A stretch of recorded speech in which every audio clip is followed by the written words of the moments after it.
Hello everyone, welcome. Look, in the previous lecture we have discussed what is federalism, how the power is shared among federalism, और फिर उसके बाद हमने पढ़ा था कि टाइप्स ऑफ फेडरलिज्म क्या होते हैं, फीचर्स फेडरलिज्म के क्या थे। उसके बाद हमने पढ़ा था कि इंडिया के कॉन्टेक्स्ट में how India is federal country. हमने उसमें 3 लिस्ट पढ़ी थी, यूनियन, स्टेट और कॉन्करेंट लिस्ट। अब हम लोग देखेंगे कि फेडरलिज्म को कैसे प्रैक्टिस किया जाता है at a broad scale. Look, constitutional provisions are necessary for the success of federalism, but these are not sufficient. Look, something which is written in the constitution, written in constitution or valid through constitution is not sufficient to to implement such type of this power sharing in the country. And federalism is not भाई कि आप जो है constitution में लिख दिए ये चीज सफिशियंट हो गई, इसके लिए कुछ हमको मीजर चाहिए होंगे। तो if the federal experiment has succeeded in India, it is not merely because of the clearly laid out constitutional provision. The real success of federalism in India can be attributed to the nature of democratic politics in our country. Look, हमने सिर्फ constitution में अपने संविधान में ये चीज लिख के छोड़ दी कि भाई हाँ इंडिया एक फेडरल कंट्री है, तो इससे थोड़ी ना कि एक फेयर फेडरलिज्म प्रैक्टिस सिस्टम है इंडिया में, इसको हम लोग इंश्योर नहीं कर पाएंगे। हम लोग इसको इंश्योर कब करेंगे, जब हमारी कंट्री में जो डेमोक्रेटिक पॉलिटिक्स है उसका जो नेचर है वो अच्छा हो। Means the politics is done democratically, लोकतांत्रिक रूप से अगर जो है पॉलिटिक्स इंडिया में फंक्शन करेगी, तभी हम लोग फेडरलिज्म को इंश्योर कर सकते हैं। Otherwise writing in the constitutional और making a clear provision in the constitution does not ensure that the federalism is practice at various parts of the country at a fair level. ये इससे ensurity नहीं आती है। This ensure that the spirit of federalism, respect for diversity and desire for living together become share ideals in our country. अगर ये India के case में federalism इतना सक्सेस है, फेडरल फॉर्म ऑफ गवर्नमेंट इतना सक्सेस है, तो इससे हमको ये समझ में आता है कि डेमोक्रेटिक पॉलिटिक्स है, सेंटर स्टेट पे इंपोज नहीं करता है कि हाँ नहीं भाई मेरी बात माननी पड़ेगी, नहीं तो हम तमाम जो प्रावधान है वेरियस टाइप्स ऑफ जो प्रोविजंस हैं कॉन्स्टिट्यूशन में उसका इस्तेमाल करके I will impose on you, ऐसी चीज नहीं है। You are free to practice at your state. आप फेडरलिज्म में है, federal government, federal form of government चल रही है, तो आप अपने स्टेट में जो भी रूल्स एंड मेजर्स हैं आपकी स्टेट में आप प्रैक्टिस कर सकते हैं। और ये चीज जब इंश्योर होती है तो आप ये देखते हैं कि how the people of India is respecting the diverse cultural identity of India. अगर आप जाएंगे तो हर दूसरे घर के बाद धर्म बदल जाता है, संस्कृति बदल जाती है, पूजा पाठ करने का तरीका बदल जाता है, खाने पीने का तरीका बदल जाता है, कोई वेजिटेरियन होगा, कोई नॉन वेजिटेरियन होगा, someone practicing Hinduism, someone practicing Islamism, or someone practicing Christianism. So you will find a lot of diversity in India.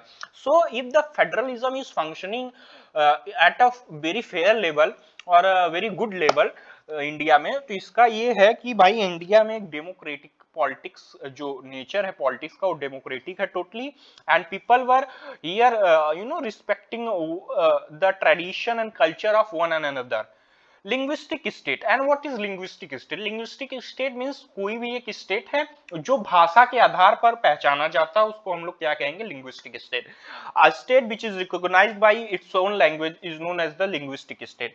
The creation of linguistic state was the first and major test for the democratic politics in our country. Look, होता क्या है कि आप जानते हैं कि जो हिंदी है वो हमारी राष्ट्रभाषा है, लेकिन इसको हम लोग इम्पोज नहीं कर पाए हैं। जैसे कि for example this is our national language, and if you are living in Tamil Nadu, I will the central government or any authority will not bother you or not impose you to speak the Hindi. आप वहाँ की जो Tamil language है, Telugu language है south India की, वो भी आप बोल सकते हैं, आप भोजपुरी भी बोल सकते हैं, आप अपनी लैंग्वेज बोल सकते हैं। तो जो लिंग्विस्टिक भाषा के आधार पर एक स्टेट को एक स्टेट को इंट्रो करना या उसकी आइडेंटिटी देना, ये ही कहलाता है लिंग्विस्टिज्म।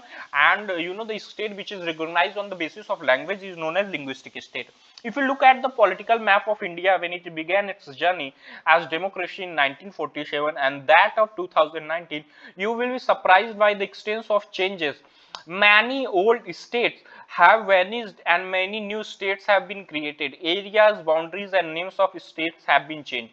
अगर आप बात करेंगे भारत के कॉन्स्टिट्यूट में आजादी के बाद से क्या हुआ कि नए राज्य बने और उनकी जो बाउंड्री भी है वो भी सेंट्रल गवर्नमेंट द्वारा बाय डिलिमिटेशन कमीशन उसको डिसाइड किया गया। डिलिमिटेशन कमीशन एक्चुअली क्या हुआ कि भाई देखो हम आपकी जो आपका स्टेट है उसकी जो ज्योग्राफिकल बाउंड्री है उसको हम डिसाइड कर दे रहे हैं कि इसके बाद ये स्टेट की बाउंड्री स्टार्ट होगी।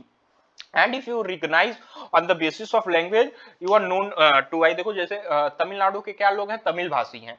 तो ये चीज हुई भारत में, बहुत सारी स्टेट्स नए स्टेट्स बने, उनकी बाउंड्री सेटअप की गई। आजादी के बाद आपको पता है कि हमारा जो भारत है वो ब्रिटिश के अधीन था। यह जो ये इंडिया थी एक कॉलोनी थी ब्रिटिश की। भारत यहाँ पर भारतीय लोग पे जो अंग्रेज लोग हैं वो शासन करते थे। 1947 में after a very long struggle, freedom struggle, उसके बाद 1947 में पार्टीशन, वो भी सोचो कितनी खराब बात होती कि पार्टीशन के साथ हमारा देश आजाद होता है।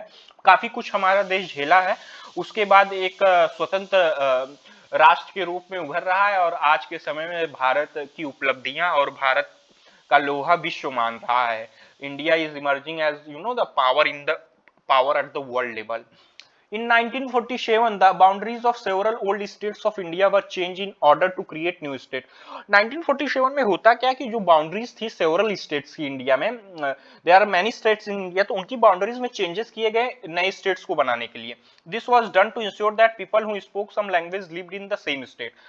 ऐसा इसलिए किया गया कि देखो हम लिंग्विस्ट जब भाषा के आधार पर एक राष्ट्र बनाते हैं तो उसकी एक ज्योग्राफिकल बाउंड्री उसको हम लोग सेटअप कर दिए कि भाई देखो जो एक भाषा बोलते हैं वे लोग ही इस स्टेट में रह पाए और कोई कॉन्फ्लिक्ट ना आए। इनकी जो कल्चरल आइडेंटिटी, इनकी लिंग्विस्टिक आइडेंटिटी है उसको हम लोग प्रिजर्व करें, उसको रिस्पेक्ट करें, इसलिए किया गया। States were created not on the basis of language but to recognise difference on culture, ethnicity or geography. These include states like Jharkhand, Uttarakhand and Nagaland, Uttarakhand and Jharkhand. Look, not only हमारे भारत में क्या हुआ कि जब आजादी हुई, आजादी हमको मिली तो हम लोग लिंग्विस्टिक आधार पे ही जो राज्य थे उनको नहीं बांटे, उनकी बाउंड्री नहीं डिफाइन की। हम लोग देखो उनकी ज्योग्राफिकल इंटिटी कहाँ से वो किस ज्योग्राफी से वो बिलोंग करते थे स्टेट और वहाँ का क्या कल्चर था, वहां के जो कल्चर थी, जो एथनिसिटी थी, कौन सा ग्रुप वहां पर पाया जाता है, उसके रिस्पेक्ट में भी हम लोगों ने जो स्टेट्स को बनाया उस वैसे स्टेट जो इस बेसिस पे बने थे उनकी एग्जांपल्स है नागालैंड, हमारा उत्तराखंड उत्तर प्रदेश से ही बन के जो है टूट के बना है, झारखंड बना है, बिहार का पार्ट था पूरा तो झारखंड उससे बना। तो अगर आप ये झारखंड जनजातीय लोगों के लिए बनाया गया एक प्रदेश है, राज्य है। अगर आप बात करें तो जो उत्तर प्रदेश था वो पहले यूनाइटेड प्रोविंस हुआ करता था। जो हम लोग यूपी जानते हैं वो यूनाइटेड प्रोविंस हुआ करता था। ये इसमें उत्तराखंड भी इसका पार्ट था, लेकिन बाद में वो टूट के उत्तर प्रदेश सेपरेट हो गया, उत्तर प्रदेश बना और उत्तराखंड बना गया। ऐसा क्यों किया गया? क्योंकि जो इन एरियाज इन बेल्ट्स में लोग रहते थे उनकी कल्चरल आइडेंटिटी डिफरेंट थी, वो उनकी एथनिसिटी मतलब वो जो लोग रहते थे वो बाकी रेस्ट ऑफ द पॉपुलेशन से अलग थे और उनकी ज्योग्राफी भी वहां से मैच नहीं करती। जैसे पहाड़ी लोग रहते थे तो वहां पहाड़ी कल्चर था, तो इसलिए उनको एक अलग स्टेट्स की जो है रिकॉग्निशन दी गई। When the demand for the formation of states on the basis of language was raised, some national leaders feared that it would lead to the disintegration of the country. The central government resisted linguistic states for some time, but the experience has shown that the formation of linguistic states has actually made the country more united. It has also made administration easier. पहले क्या हुआ कि जब इतनी demand उभरी ना कि हमको हमके भाषा के आधार पे हमारा राज्य चाहिए, तो जो कुछ सेंट्रल लीडर्स थे, जो सेंट्रल गवर्नमेंट के लीडर्स थे, वो बहुत टेंशन में हो गए कि भाई अगर हम ऐसे सबको जो है भाषा के आधार पर राज्य का दर्जा देने लगेंगे तो इससे क्या होगा, कंट्री में जो है एकता नहीं बनी रहेगी, डिसइंटीग्रेट हो जाएंगे लोग। लेकिन बाद में जो हुआ, बाद में समझ में आया कि भाई ये जो लिंग्विस्टिक आधार पे हमने रिकॉग्निशन दिया स्टेट को तो काफी फायदेमंद है और ये कल्चरल आइडेंटिटी को जो हमने रिस्पेक्ट दी है लोगों की और लैंग्वेज आइडेंटिटी को जो रिस्पेक्ट दी, इससे जो है और लोगों में यूनिफॉर्मिटी हुई और लोग यूनाइट हुए और जो एडमिनिस्ट्रेशन है, प्रशासन है, डे टू डे वर्क है गवर्नमेंट फंक्शनिंग का, वह भी आसान हुआ है। फिर आते हैं language policy. A second test for Indian Federation is the language policy. Our constitution did not give the status of national language to any language. Hindi was identified as official language. You know, देखो हिंदी भारत की official language है, not a national language. ये बात ध्यान देने वाली है, शायद मैंने इसके पहले बोल दिया था कि नेशनल लैंग्वेज है, लेकिन ध्यान देने वाली बात क्या है कि जो हिंदी है वो ऑफिशियल लैंग्वेज है इंडिया की। It is not a national language, it is not a national identity for language, it is the official language. हाँ भाई, हम क्या मानेंगे, इसको ऑफिशियल दर्जा दे दिया हिंदी को। तो हमारे भारत के साथ आजादी के बाद एक परेशानी यह भी थी कि हम लोग क्या लैंग्वेज पॉलिसी फॉर्मुलेट करेंगे। But Hindi is the mother tongue only about 40% of Indian. Therefore, there were many safeguards to protect other languages. Besides Hindi, there are 22 other languages recognized as the scheduled languages by the Constitution. तो हुआ क्या कि जब पहली बात तो ये लगाई गई कि पता कि बस भारत में 40% लोग ही हिंदी बोलते हैं और बाकी की जो रेस्ट ऑफ द पॉपुलेशन है वो अलग अलग डिफरेंट लैंग्वेजेस बोलती है, एंड उसमें बहुत सारी लैंग्वेजेस थी। तो सेंस ऑफ कलेक्टिव आइडेंटिटी को डेवलप करने के लिए लोगों के बीच में और सबकी लैंग्वेज को रिस्पेक्ट देने के लिए जो भारत की गवर्नमेंट थी, इंडिया की जो गवर्नमेंट थी, वो मीजर्स के साथ आई कि भाई हम जो अदर लैंग्वेजेस बोली जा रही हैं भारत में उनको भी कॉन्स्टिट्यूशनली रिकॉग्नाइज करेंगे। इसलिए इसने जो है 8वीं अनुसूची होती है, 8th शेड्यूल होता है कॉन्स्टिट्यूशन का, उसमें जो है 22 अदर लैंग्वेज को भी शेड्यूल लैंग्वेज के रूप में कॉन्स्टिट्यूशन में प्रोविजन दिया है कि हिंदी है ऑफिशियल लैंग्वेज है भारत की, और 22 भाषाएं हैं जो कि कॉन्स्टिट्यूशन द्वारा रिकॉग्नाइज की गई। क्यों ऐसा करना क्यों जरूरी हुआ भाई? भारत में क्या है कि सिर्फ 40% लोग ही हिंदी बोलते थे और बाकी अदर लैंग्वेजेस बोलते हैं। उनकी राइट्स, उनकी लैंग्वेज को भी सेफ गार्ड करना गवर्नमेंट की जिम्मेदारी थी, इसलिए ऐसा किया गया। A candidate in an examination conducted for the central government position may opt to take the examination in any of these language. Look, अभी तो आप 10th में है, जब आगे जाएंगे, जब आप कंपटीशन की एग्जाम देंगे या गवर्नमेंट एग्जामिनेशन देंगे, नीट वगैरह, जेई वगैरह, तो आप को ऑप्शन दिया जाएगा कि आपसे पूछा जाएगा in which medium you are prefer to give the paper, whether it is English, Hindi और उड़िया, आसामीज, तेलुगु, तमिल। तो आपको एक ऑफर दिया जाता है इसलिए कि भाई ये कॉन्स्टिट्यूशनली रिकॉग्नाइज लैंग्वेज है, 22 लैंग्वेज, ये 22 भाषाओं को आपको जो है ऑफर दिया जाता है, आप पेपर देने जाते हैं। जैसे यूपीएससी वगैरह का पेपर होता है जिसमें आईपीएस लोग बनते हैं, उसमें भी हर लैंग्वेज जितनी भी शेड्यूल ये शेड्यूल में है लैंग्वेज, 8 शेड्यूल में शेड्यूल लैंग्वेजेस, उनको ऑप्शन दिया जाता है आपको ऑप्ट करने के लिए। States to have their own official language, much of the government work takes place in the official language of the concern state. And जो हमारी स्टेट्स हैं, राज्य हैं, उनकी भी ऑफिशियल लैंग्वेज है। और ऑफिशियल लैंग्वेज मतलब समझ रहे हो, जो हमारा डे टू डे वर्क होता है गवर्नमेंट का, वो उसी लैंग्वेज में होता है, इसलिए उसको ऑफिशियल लैंग्वेज कही गई। Unlike Sri Lanka, the leaders of our country adopted a very cautious attitude in spreading the use of Hindi. According to the constitution, the use of English for official purposes was to stop in 1965. However, many non-Hindi speaking states demand that the use of English continue. हमारा जो भारत था, अगर आप श्रीलंका के context में बात करें, आप चैप्टर फर्स्ट पढ़े थे, उसमें हमने मेजॉरिटिनिज्म इन श्रीलंका देखा था, पावर शेयरिंग का पहला चैप्टर था, उसमें हमने श्रीलंका के बारे में डिस्कस किया था सब चीजें। तो उसमें क्या थी कि हमने देखा था श्रीलंका ने सिंगलिश लैंग्वेज को इम्पोज करने के लिए उन्होंने इम्पोज किया और कैसे वहां पर सिविल वॉर हुआ। लेकिन अब भारत में क्या दिए कि हर भाषाओं को रिकॉग्निशन दिया गया एंड हिंदी को ऑफिशियल लैंग्वेज दिया गया। होता क्या है कि 1965 में अदर लैंग्वेज इंग्लिश को स्टॉप कर दिया जाता है ऑफिशियल लैंग्वेज के रूप में, कि अब जो भी कार्य होंगे भारत में वो हिंदी में होंगे। लेकिन जो other non Hindi speaking states थे, जैसे तमिलनाडु और आंध्र प्रदेश एंड केरला, ये सब स्टेट्स ने डिमांड किया, नहीं भाई ऐसा नहीं करेंगे, हम लोग कैसे समझेंगे। देखिए जो नॉर्थ इंडिया के लोग हैं वो हमारी लैंग्वेज तो समझते नहीं है, और हम लोग हिंदी नहीं समझते हैं, तो हम लोग इंग्लिश समझते हैं और ये लोग भी इंग्लिश समझते हैं, तो एक कॉमन लैंग्वेज होनी जरूरी थी। तो इसलिए इंग्लिश को हम लोग, आप देखेंगे काफी ज्यादा मात्रा में, हालांकि हमारी जो हिंदी ऑफिशियल लैंग्वेज है वो बस संविधान में लिख दी गई है, कॉन्स्टिट्यूशन में लिख दी गई है, लेकिन भारत में ज्यादातर जो है कार्य ऑफिशियल वर्क इंग्लिश में ही होते हैं। If you are also study in the CBSE board and English medium co-educational institution, हालांकि वो हिंदी में भी चलता है, लेकिन आप अपने एरियोज में जो है हिंदी पैटर्न पे, हिंदी मीडियम पे स्कूल सीबीएसई बोर्ड के नहीं रनिंग में पाते होंगे, जो है सब इंग्लिश मीडियम में, क्योंकि दिखावे की लैंग्वेज हो गई है और ज्यादातर काम भारत में इसी से होते हैं। इन Tamil Nadu this movement took a violent form, the central government responded by agreeing to continue the use of English along with the Hindi for official purpose. और तमिलनाडु में एक ये जो डिमांड थी ना कि अंग्रेजी को भी रखा जाए ऑफिशियल लैंग्वेज के रूप में, ये जो है बहुत वायलेंट हो गई थी, इसलिए जो सेंट्रल गवर्नमेंट थी वो मान गई, नहीं भाई हम ठीक है, हम इंग्लिश को भी ऑफिशियल लैंग्वेज के रूप में इस्तेमाल करेंगे। Think that this solution favored the English speaking elite. Promotion of Hindi continues to be the official policy of the government of India.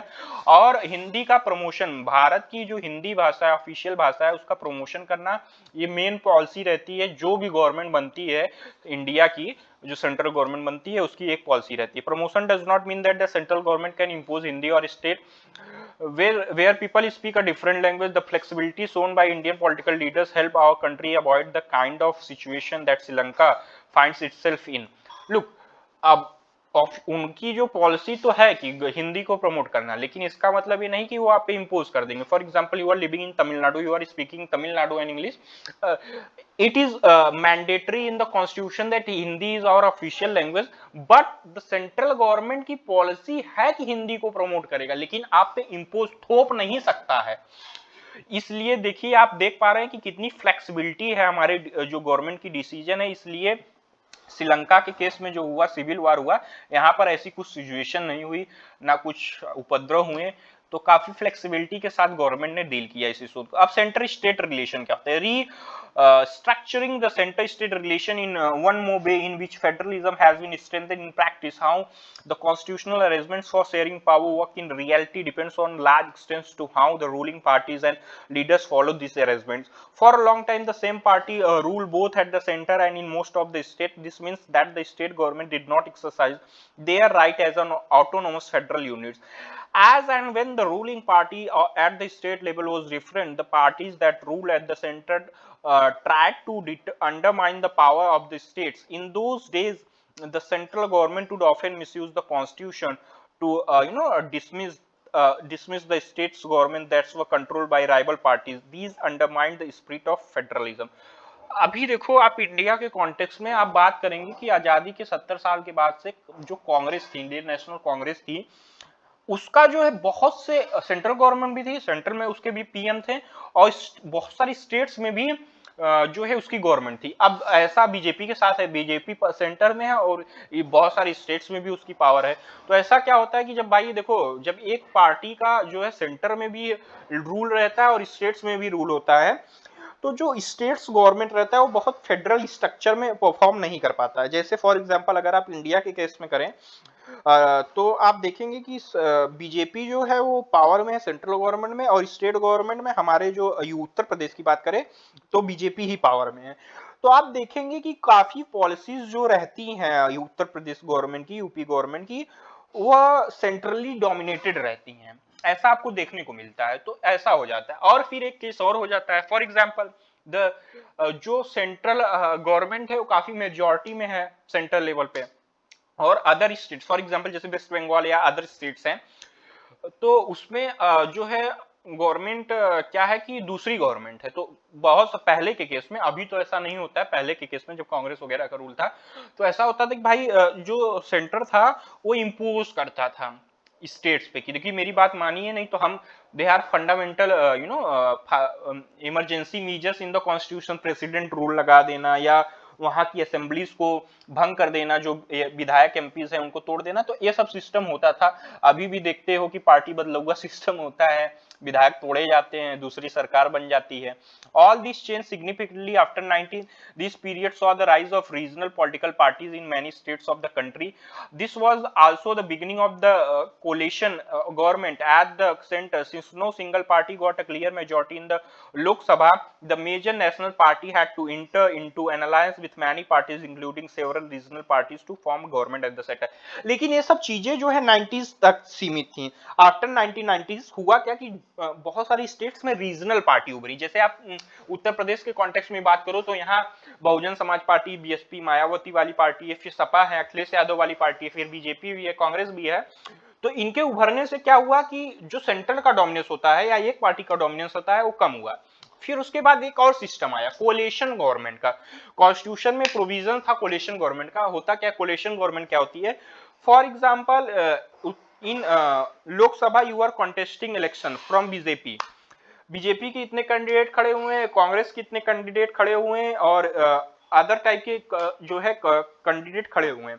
अब क्या हुआ कि सब लोगों ने इलेक्शन कॉन्टेस्ट किया और किसी को क्लियर मैंडेट मिला ही नहीं, किसी को क्लियर मेजॉरिटी मिली ही नहीं।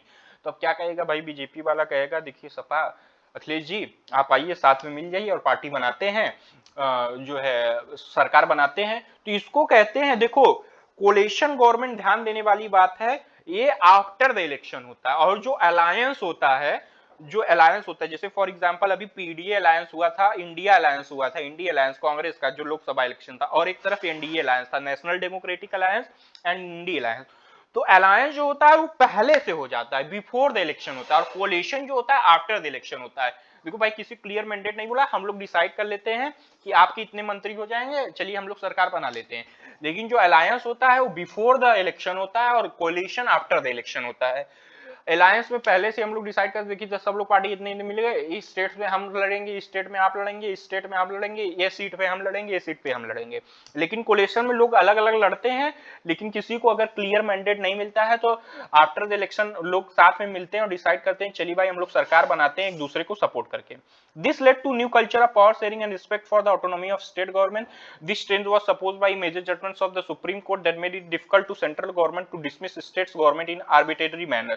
Thus, federal power sharing is more effective today than it was in the early years after the constitution came into force. Look, what we practice as a federalism is now a fair one.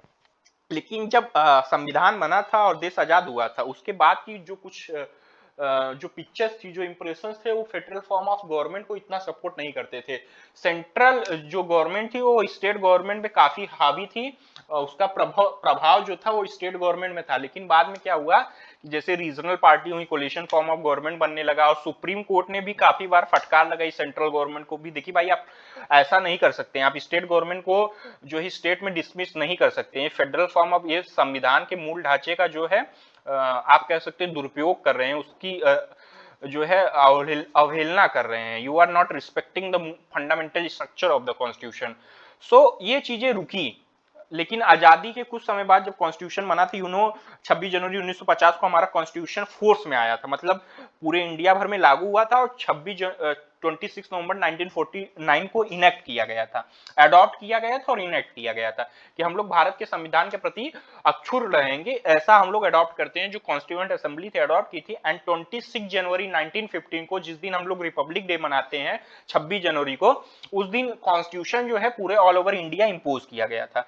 अब decentralisation India में क्या होता है, decentralisation का सीधा सा मतलब है कुछ पावर जो है लोकल गवर्नमेंट को दी जाए, जो सेंट्रल गवर्नमेंट या स्टेट गवर्नमेंट की कुछ पावर्स लोकल गवर्नमेंट को दी जाए, उसी को सेंट्रल गवर्नमेंट अरे डिसेंट्रलाइजेशन कहते हैं। और भारत में डिसेंट्रलाइजेशन कैसे हुआ, we know that above the federal government have 2 or more tiers of government.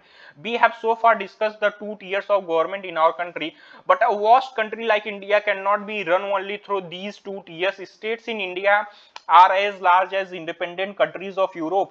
In terms of population, Uttar Pradesh is bigger than Russia. Maharashtra is about as big as Germany. Many of the states were internally very diverse. There is thus a need for power sharing within the states. Federal power sharing in India needs another tier of government. देखो, India एक vast country है, India एक बहुत बड़ी country है, और इसके context में अगर आप बात करेंगे तो किस स्टेट्स में इतनी पॉपुलेशन है पूछने वाली बात नहीं। कोई स्टेट जो है एक कंट्री के ज्योग्राफिकल इंटिटी से भी बड़ा है। फॉर एग्जांपल अगर आप बात करेंगे जर्मनी की, तो जो हमारा महाराष्ट्र स्टेट है जर्मनी से एरिया में ज्यादा है। और अगर आप पॉपुलेशन की बात करेंगे तो हमारे उत्तर प्रदेश की पॉपुलेशन रसिया की पॉपुलेशन से ज्यादा है। तो ऐसे स्टेट्स को, ऐसे ज्योग्राफिकल इंटिटी को कंट्रोल करने के लिए और एडमिनिस्ट्रेशन को आसान बनने के लिए हम लोग 2 टियर ऑफ गवर्नमेंट से नहीं जो है इम्प्रूव कर सकते हैं ऐसी सिचुएशन को। तो हमको 3 टियर ऑफ गवर्नमेंट चाहिए होती है। तो आप अपने एरियाज में देखेंगे कि शहरों में अगर रह रहे होंगे तो नगर पालिका का चुनाव होता है, म्युनिसिपल कॉर्पोरेशन मेयर वगैरह का चुनाव होता है, गांव में रह रहे होंगे तो प्रधान वगैरह का होता है, ब्लॉक प्रमुख ब्लॉक पंचायत लेवल का होता है, जिला पंचायत लेवल का होता है। तो यही डिसेंट्रलाइजेशन है पावर का, या पावर का जो है डिवीजन एक अदर फॉर्म ऑफ गवर्नमेंट। देखो सेंटर है, स्टेट्स है, लेकिन लोकल लेवल पे भी, पंचायत लेवल पर भी एक बॉडी होनी चाहिए। इसलिए आप देखिए major steps toward decentralisation was taken in 1922, और मेजर स्टेप जो था भारत में डिसेंट्रलाइजेशन की तरफ 1992 में लिया गया। The constitution was amended to make the third tier of democracy more powerful and effective. और कॉन्स्टिट्यूशन को एक अमेंडमेंट से, जो कि 73rd अमेंडमेंट होता है पंचायती राज को लेके, उसको अमेंड किया गया, और जो तीसरी लेवल की गवर्नमेंट थी भारत में उसको पावरफुल बनाने के लिए अब एक कॉन्स्टिट्यूशनल मैंडेटरी हो गया, कॉन्स्टिट्यूशनली की रेगुलर इलेक्शन हो लोकल बॉडीज का। जैसे 5 साल पे देखो प्रधानमंत्री का भी चुनाव होता है, एमपीज का भी, लोकसभा का भी इलेक्शन होता है, और राज्यसभा की इलेक्शन होता है। उसी तरीके से अगर आप गांवों से बिलोंग करते हैं या शहरों से बिलोंग करते हैं तो नगर पालिका, नगर पंचायत और म्युनिसिपल कॉर्पोरेशन और ग्राम प्रधान, ब्लॉक पंचायत, ये सब का भी चुनाव 5 साल में होता है। States government are required to share some powers and revenue with local government. और जो स्टेट्स गवर्नमेंट थी उनको जो है कुछ पावर और रेवेन्यू को शेयर करना, एक कॉन्स्टिट्यूशन में लिखा गया कि भाई जो स्टेट गवर्नमेंट, राज्य की सरकार जो है वह इन लोकल गवर्नमेंट के साथ कुछ पावर शेयर करेगी और रेवेन्यू भी शेयर करेगी। अगर आप बात करें जो नगर पालिका या नगर पंचायत एरिया से आते होंगे तो वहां पर लखनऊ, अगर उत्तर प्रदेश में है तो लखनऊ से पैसा आता है, मतलब स्टेट से पैसा आता है, स्टेट गवर्नमेंट से पैसा आता है वर्क करने के लिए। और वहां का जो मेयर होगा या जो चेयरमैन होगा नगर पालिका का या म्युनिसिपल कॉर्पोरेशन का, वो अलग से फंक्शन करता है, तो उसको भी कुछ पावर दी गई। Rural local government popularly known as the name of panchayati raj. और हमारे भारत में रूरल लोकल गवर्नमेंट को पंचायती राज से नाम जानते हैं। अगर गांव से आप बिलोंग करते हैं तो वहां पर पंच होते हैं या प्रधान होते हैं, जिनको सरपंच भी कहा जाता है हरियाणा और पंजाब की एरियाज में। तो आप यहाँ से कनेक्ट कर सकते हैं कि, और अगर आप सिटीज में रहते हैं, म्युनिसिपल कॉर्पोरेशन जैसे मुंबई वगैरह में रहते हैं, दिल्ली वगैरह में रहते हैं, तो वहाँ मेयर का इलेक्शन होता है। जैसे मुंबई में बीएमसी है और दिल्ली में एमसीडी है, municipal corporation of Delhi, Lucknow में है, तो इसका जो है इलेक्शन होता है। ये न्यू सिस्टम जो लोकल गवर्नमेंट का है, लोकल गवर्नमेंट लार्जेस्ट एक्सपेरिमेंट है किसी भी डेमोक्रेसी में। There are now about 36 lakh elected representatives in panchayat and municipalities. अगर आप फिगर में जाएंगे तो 36 लाख जो है लोकल लीडर्स हैं हमारे भारत में, फ्रॉम, अगर आप पंचायती गवर्नमेंट से लेंगे तो आप देख रहे हैं कि कितना एक इफेक्टिव मेजर लिया गया है हमारे कॉन्स्टिट्यूशन द्वारा और हमारे सेंट्रल गवर्नमेंट द्वारा पावर को डिवाइड करके स्टेट्स में। ग्राम सभा, अगर ग्राम वगैरह में आप बिलोंग करते होंगे तो जो ग्राम प्रधान है वो वहां पर काम करते हैं, उनको भी पैसा आता है। अगर गांव में सड़कें लगाते हैं या घर और बनवाते हैं तो ये सब चीजें आप देखने को मिलेगी। तो ये कैसे भारत में संभव हो पाया? ये भारत में तभी संभव हो पाया जब हम लोग पावर को डिसेंट्रलाइज किए, मतलब कुछ पावर को जो स्टेट्स गवर्नमेंट के पास थी, सेंट्रल गवर्नमेंट के पास थी, वो कुछ लोकल बॉडीज को, कुछ लोकल गवर्नमेंट को दी गई। इसको कहते हैं डिसेंट्रलाइजेशन, डिवीजन ऑफ पावर और giving away of power from the center and state government to a local government is known as decentralization in India। and decentralization पहली बार इंडिया में इसकी तरफ जो है ध्यान दिया गया 1992 में। और हमारे भारत में जो है जो लोकल गवर्नमेंट चलती है भारत में, रूरल लोकल गवर्नमेंट, उसको हम लोग पंचायती राज कहते हैं। जैसे गांव में ग्राम प्रधान या सरपंच वगैरह होते हैं। तो आई होप आपको वीडियो और लेक्चर अच्छा लगा हो तो लाइक करें, सब्सक्राइब करें, शेयर करें, और बेहतर कंटेंट के लिए आप चैनल पे जुड़े रहें सब्सक्राइब करके। बेल आइकन की बटन को प्रेस करें ताकि स्टे ट्यून्ड रहें चैनल के साथ। और कोई भी क्वेश्चन हो या कोई भी डाउट हो तो कमेंट सेक्शन में पिन करें, I will answer there. Thank you everyone.